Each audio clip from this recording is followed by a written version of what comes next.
J'ai une minute pour t'expliquer ce qu'est la dermatose nodulaire et pourquoi ce sujet nous concerne tous. La dermatose nodulaire est une maladie virale qui touche uniquement les bovins.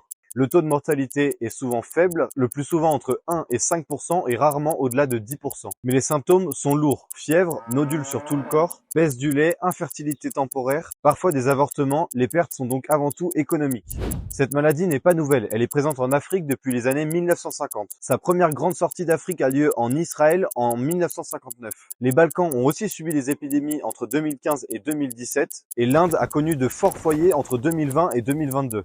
Donc non, on découvre pas cette maladie aujourd'hui. Les pays touchés ont testé toutes les stratégies. Ce qui marche, c'est la vaccination rapide et massive. Les Balkans ont stoppé l'épidémie en moins de 2 ans grâce à cette technique. Ce qui ne marche pas, c'est l'abattage massif. L'Inde a abandonné cette technique parce que trop coûteuse, inefficace et destructeur pour la filière. En France, aujourd'hui, on fait des choix qui ignorent totalement ces retours d'expérience. Le problème, quand on réduit durablement un cheptel, on est déjà à 3000 bêtes tuées. On fragilise toute la chaîne, éleveurs, alimentation, territoire. Et la souveraineté alimentaire, c'est pas un slogan.